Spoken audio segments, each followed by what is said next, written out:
السلام علیکم ورحمۃ اللہ وبرکاتہ۔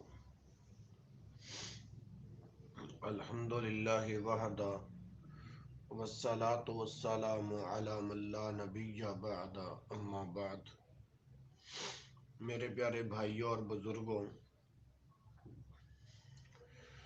آج علمی مذاکرہ اور تربیتی نشست کے حوالے سے حاضر خدمت ہوں۔ پہلا سوال یہ کیا گیا ہے کہ خچر کا کیا حکم ہے؟ تو میرے محترم بھائیوں، خچر حرام جانور ہے، یہ گدھے سے پیدا ہوتا ہے، اس کا وہی حکم ہے جو گھریلو گدھے کا ہے۔ امام ابن منذر رحمہ اللہ المتوفى 319 ہجری فرماتے ہیں، ہوا قول عوام اہل العلم، ہوا قول عوام اہل العلم، اکثر اہل علم کا یہی قول ہے کہ خچر کا گوشت حرام ہے۔ الاشراف جلد نمبر 8 اور صفحہ 143۔ اسی طرح علامہ محدث محمد عبد الرحمن مبارک پوری رحمہ اللہ المتوفى 1353 ہجری فرماتے ہیں کہ تحفۃ الاحوذی جلد نمبر 5 اور صفحہ 44 میں فرمایا، بہی کالا اکثر وہو الحق، تحفۃ الاحوذی جلد نمبر 5 صفحہ 44۔ بہی قال الاکثر وہو الحق، جمہور کا مذہب یہ ہے کہ خچر حرام ہے اور یہی حق ہے۔ محترم ناظرین و مستمعین، علامہ مظہری رحمہ اللہ المتوفى 727 ہجری فرماتے ہیں، المفاتیح فی شرح المصابیح جلد نمبر 4 صفحہ 487، لحم البغل والحمار حرام بالاتفاق، لحم البغل خچر کا گوشت، والحمار اور گدھے کا گوشت حرام بالاتفاق، بالاتفاق حرام ہے۔ لحم البغل والحمار حرام بالاتفاق، خچر اور گدھے کا گوشت بالاتفاق حرام ہے۔ سمجھ آ رہی نا میرے پیارے بھائیوں؟ اسی طرح اگلا سوال یہ کیا گیا ہے کہ سبزیوں پر زکوٰۃ ہے یا نہیں؟ تو محترم بھائیوں، ایک اصولی طور پر ایک بات یاد رکھیں، سبزیوں پر زکوٰۃ نہیں ہے، سبزیوں پر عشر نہیں ہے۔ امام ابو عبید قاسم بن سلام رحمہ اللہ المتوفى 224 ہجری فرماتے ہیں، العلماء اليوم مجمعون من اہل العراق والحجاز والشام على اللہ صدقۃ فی قلیل الخضر ولا فی کثیرها اذا كانت فی ارض العشر، کتاب الاموال صفحہ 502۔ عراق، حجاز اور شام کے اہل علم آج اس بات پر متفق ہیں کہ سبزیاں کم ہوں یا زیادہ، اگر وہ عشر والی زمین میں ہوں تو ان پر کوئی زکوٰۃ نہیں، اس کے خلاف کچھ ثابت نہیں۔ سیدنا ابو سعید خدری رضی اللہ عنہ بیان کرتے ہیں کہ رسول اللہ صلی اللہ علیہ وسلم نے فرمایا، روایت صحیح البخاری میں موجود ہے، 1484 نمبر ہے، اور صحیح مسلم میں نمبر ہے 979، لیس فیما اقل من خمسۃ اوسق صدقۃ، 5 وسق سے کم میں زکوٰۃ نہیں ہے۔ میرے بھائیوں، یہ حدیث اس بات کی دلیل ہے کہ سبزیوں پر زکوٰۃ نہیں ہے۔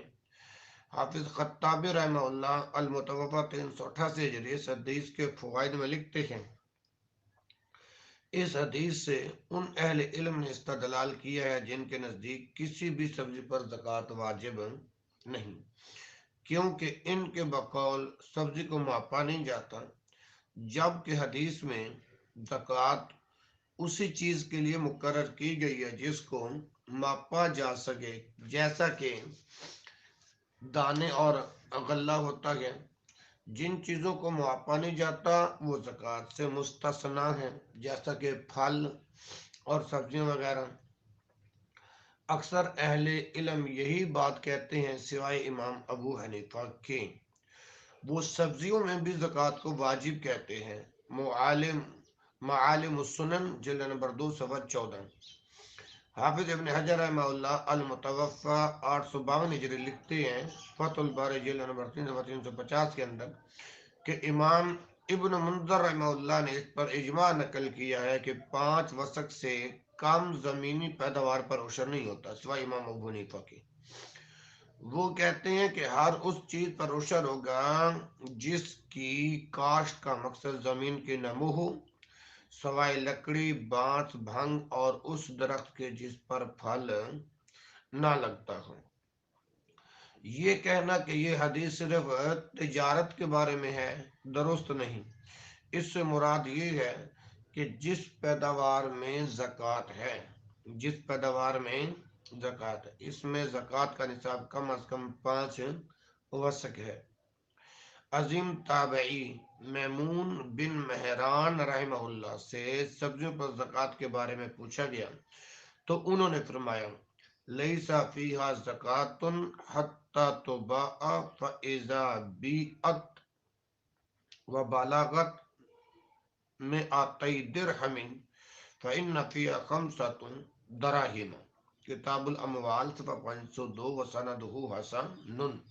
لیس فیہا زکوٰۃ، سبزیوں پر کوئی زکوٰۃ نہیں، حتی تباع، حتیٰ کہ ان کو بیچ دیا جائے، فاذا بیعت، جب بیچا جائے، وبلغت 200 درہم، اور ان کی قیمت 200 درہم یعنی نصاب تک پہنچ جائے، فإن فیہا 5 دراہم، تو اس میں 5 درہم زکوٰۃ ہوگی۔ کتنی درہم بولو؟ 5 درہم جو ہے نا وہ اس میں زکوٰۃ ہوگی۔ امام محمد بن مسلم ابن شہاب زہری رحمہ اللہ کا بھی یہی موقف ہے۔ ایضاً وسندہ حسن۔ عالم اہل کوفہ امام حکم بن عتیبہ رحمہ اللہ فرماتے ہیں لیس فی الخضروات صدقۃ، لیس فی الخضروات صدقۃ، مصنف ابن ابی شیبہ جلد نمبر 3 صفحہ 139 وسندہ حسن، کہ سبزیوں پر کوئی زکوٰۃ نہیں ہے۔ مفتی مکہ عظیم تابعی امام عطا بن ابو ربا رحمہ اللہ بھی یہی فرماتے ہیں مصنف ابن ابی شیبہ میں۔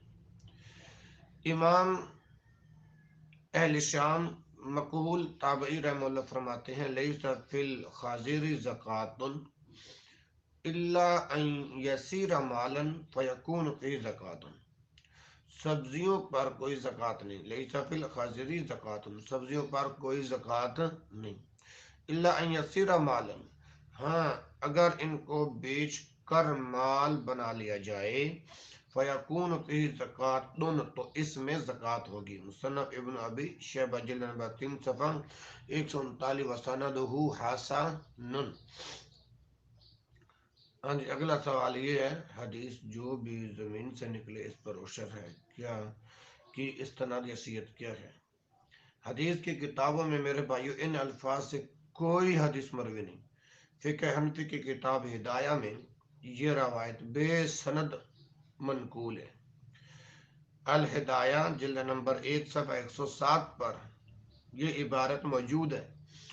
ہدایہ میں ہے قولہ ما اخرجتہ الارض ففیہ العشر، کہ زمین جو کچھ بھی اگاتی ہے اس میں عشر ہے۔ قولہ یعنی فرمان نبوی، ٹھیک ہے۔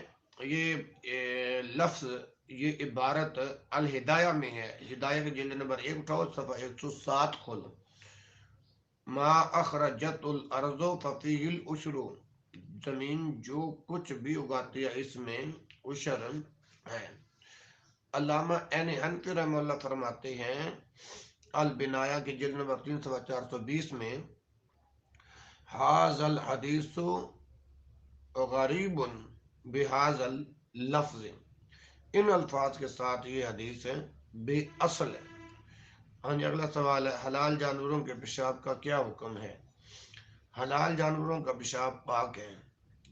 دلیل سیدنا انس بن مالک رضی اللہ عنہ بیان کرتے ہیں کان النبی صلی اللہ علیہ وسلم یصلی قبل ان یبنى المسجد فی مرابض الغنم، صحیح البخاری 234 نمبر ہے، صحیح مسلم میں 524 نمبر ہے۔ نبی صلی اللہ علیہ وسلم مسجد بننے سے پہلے بکریوں کے باڑے میں نماز ادا فرماتے تھے۔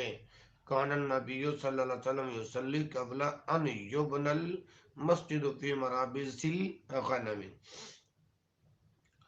ٹھیک ہے نا جی، کہ رسول اللہ صلی اللہ علیہ وسلم مسجد بننے سے پہلے بکریوں کے باڑے میں نماز ادا فرماتے تھے، فی مرابض الغنم۔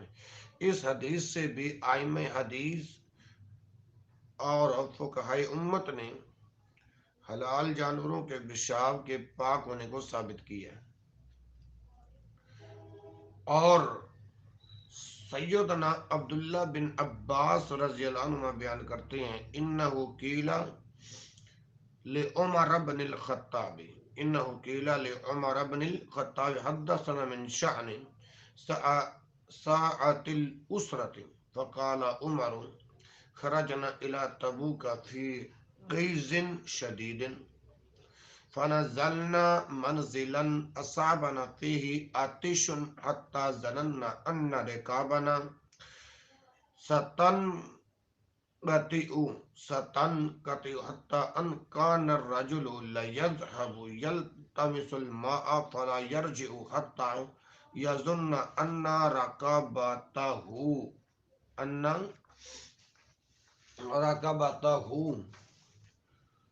ستنقطع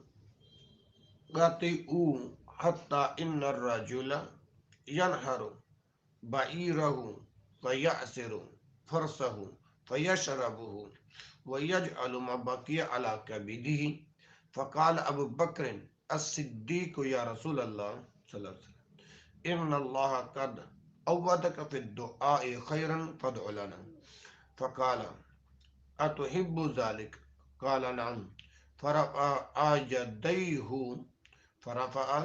يديه فلم يرجعهما حتى قالت السماء فأظلمت ثم سكبت فملأوا ما معهم ثم ذهبنا ننظر فلم نجدها جازت الأسخر، یعنی سیدنا عمر بن خطاب رضی اللہ عنہ سے عرض کیا گیا کہ ہمیں ساعت اسرہ غزوہ تبوک کے مشکل وقت کے متعلق کچھ بیان کریں، تو سیدنا عمر رضی اللہ عنہ نے بیان کیا ہم سخت گرمی میں تبوک کی طرف روانہ ہوئے، ہم نے ایک جگہ پڑاؤ کیا، ہمیں اتنی سخت پیاس لگی تھی کہ ہلاکت کا خوف لاحق ہونے لگا، یہاں تک کہ ہمارا آدمی پانی کی تلاش میں نکلتا مگر خالی ہاتھ واپس لوٹ آتا، اسے بھی گمان گزرتا کہ ابھی اس کا سانس رک جائے گا۔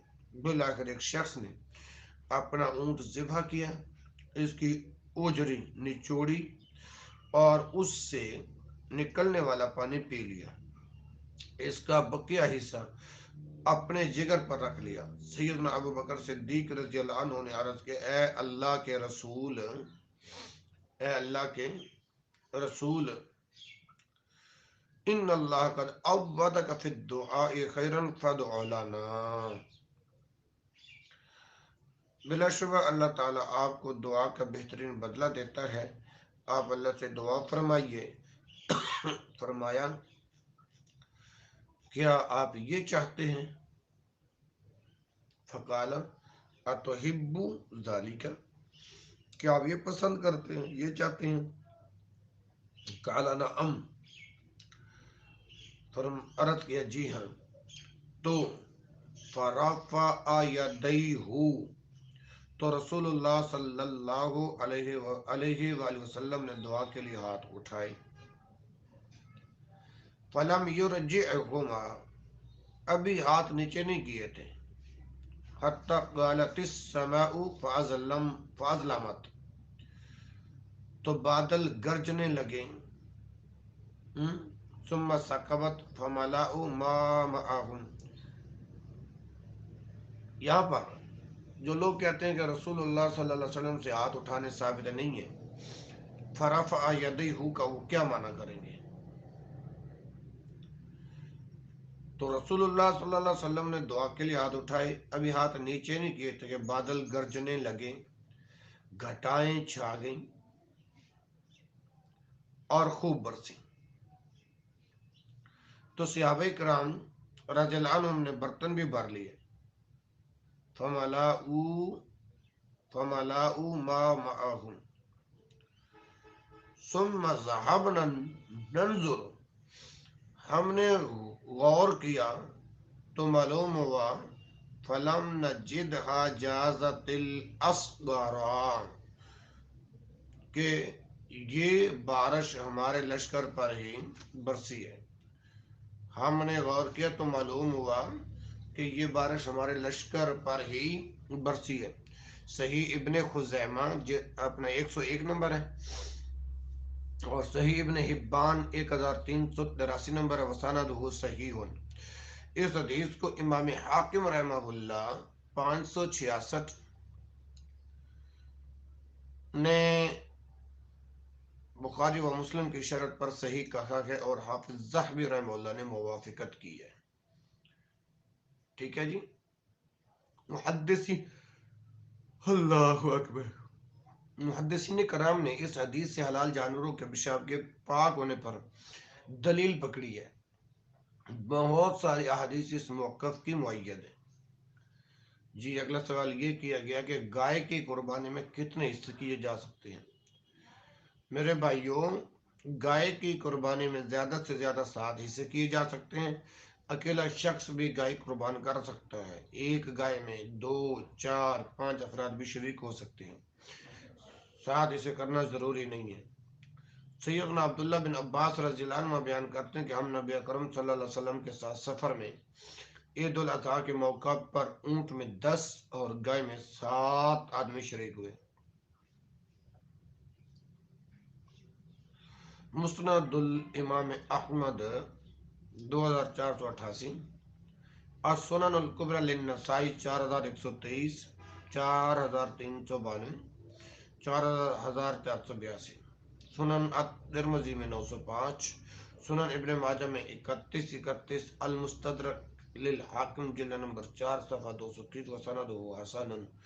اس حدیث کو امام ترمذی رحمہ اللہ نے حسن غریب، امام ابن حبان رحمہ اللہ نے 407 نے صحیح، اور امام حاکم رحمہ اللہ نے امام بخاری رحمہ اللہ کی شرط پر صحیح کہا ہے.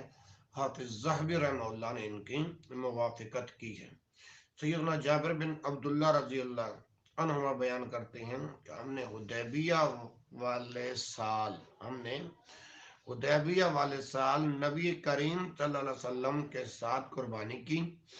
ایک اونٹ اور گائے کو 7 آدمیوں کی طرف سے ذبح کیا.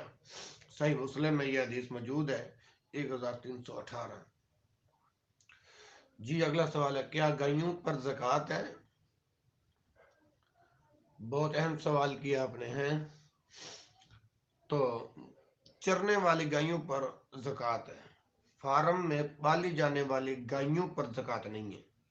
سیدنا جابر بن عبداللہ رضی اللہ عنہ بیان کرتے ہیں کہ میں نے رسول اللہ صلی اللہ علیہ وآلہ وسلم کو فرماتے ہوئے سنا، اونٹوں کا جو مالک ان کا حق ادا نہیں کرتا، اونٹوں کا جو مالک ان کی زکوٰۃ ادا نہیں کرتا، قیامت کے روز وہ اونٹ زیادہ سے زیادہ تعداد میں آئیں گی، اور اس شخص کو ان کے سامنے یکٹیل میدان میں بٹھا دیا جائے گا، وہ اپنے کھروں اور پاؤں سمیت اس کو روندیں گے.